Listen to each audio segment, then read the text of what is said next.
Mark Hamill's been a very busy man. I mean, this guy's been working hand in hand with Jon Favreau ever since the debut of The Mandalorian Season 2, when Luke Skywalker finally made his entrance in, of course, at his peak as a Jedi Master, showing us a different side of Skywalker that we have never seen before in live-action form.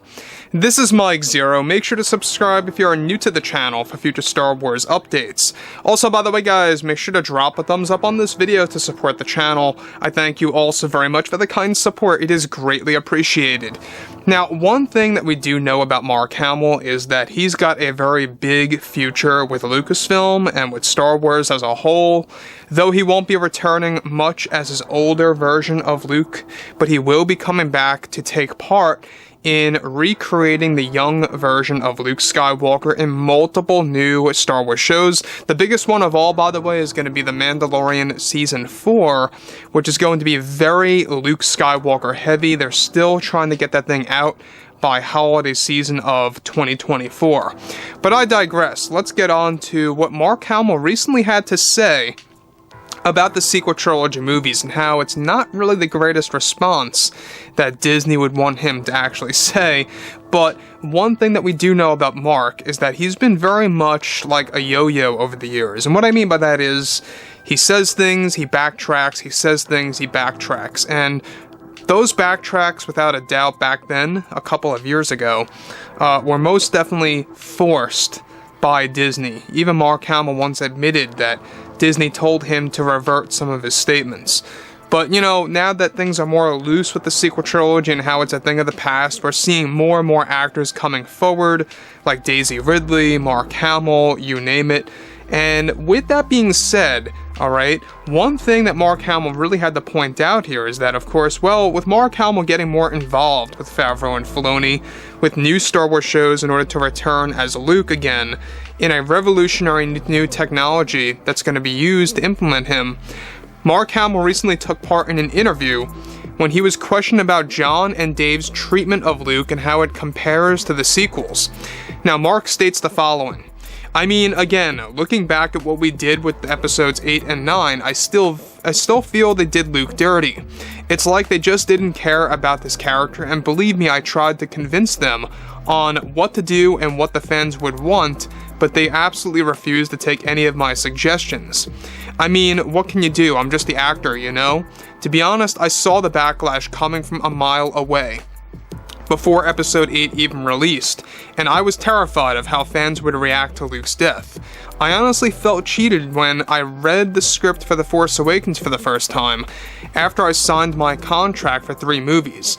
I was led to believe I would have a major role in the first film, which was the previous intention, by the way, by Michael Arndt. But then all they gave me was 1 minute of screen time when J.J. Abrams took over. I will admit I was very frustrated with how that was all handed down to me at last minute.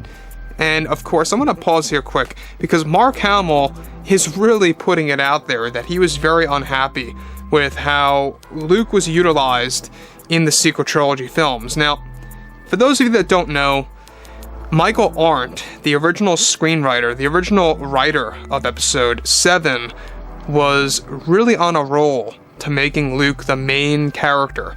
Kathleen Kennedy is the one that jumped in and sabotaged that. Let's be clear. She did not want Luke to steal the limelight from Rey, or at the time she was called Kira, Sam, which was Finn back then, and of course Poe was some unknown character at the time. She didn't want the characters like those to really take the overall limelight from the characters. She didn't want Luke to take that away from them. So Mark Hamill's putting it out there that he was very well aware that he was supposed to have a main role when he signed on, and then when Michael Arndt got dropped, alright, it was a very interesting situation. We'll talk about that some other time. J.J. Abrams took over, and that's when Luke's screen time dwindled down to basically nothing, alright? If you really bundle it all up, it was like 1.5 minutes, if you want to count that flashback or vision. So, that brings us to, of course, what Mark Hamill also had to say. Now, Mark, by the way, over the years, has been either very quiet and silent about his, thoughts on Luke in episodes 7 through 9, and has also been, a little bit more direct at times. And, it really, like I said before, was like a yo-yo. He would bounce back and forth on his feelings. Now, lately, he's been a little bit more consistent with his feelings and saying those feelings of his overall thoughts on Luke. So this is where, more of this comes into play. So he goes on to state, it was like, oh, hey, Mark, we just need to pull your hood back and stare. I was dying to give a line to Daisy, just anything. The sequels to me were a very difficult time, and so now that I'm with John and Dave, it truly is a breath of fresh air. I feel so relaxed and stress-free, with my worries of an audience reaction completely vanished down to nothing. I just wish Disney did things differently when they started all this back in 2014. I know personally that George does not agree with those films fully, as I have spoken to him personally.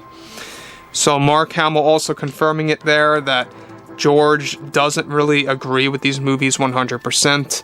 Again, he's being a little nice there. I think what's truly going on is that George absolutely resents them. Because, let's face it, he did not attend the premiere of The Rise of Skywalker, and we talked about why. And a lot of it had to do with his grudge against Kathleen Kennedy, because she deleted so many scenes, so many great scenes from Episode 9 that could have easily fixed things up of the wrongs of The Last Jedi. But anyways, Mark Hamill here, alright, the one thing that I do want to point out is Mark Hamill is putting it out there that he is very much just loving what John and Dave are creating. They have some revolutionary tech on the horizon that's going to really give us the most realistic version of a young Luke with the help of Mark. But not just that. Mark Hamill is really putting Disney on full blast here.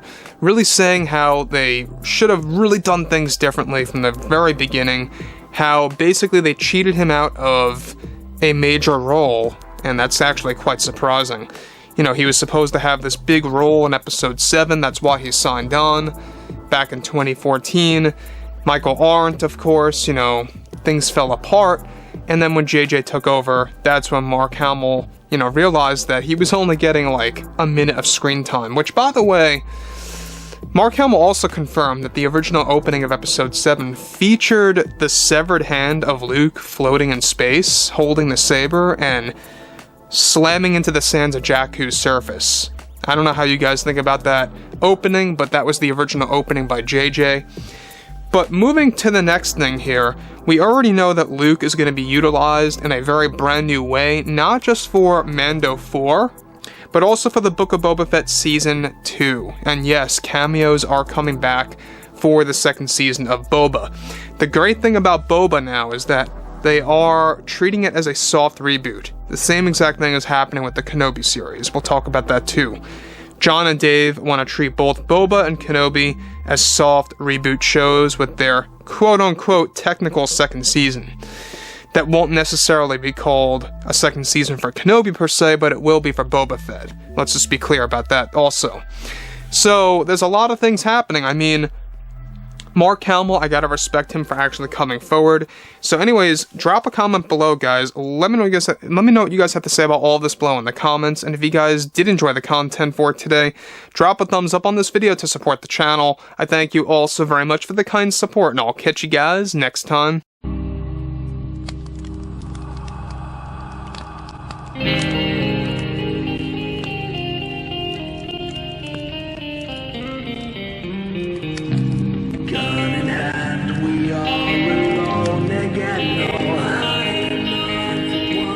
From night to moon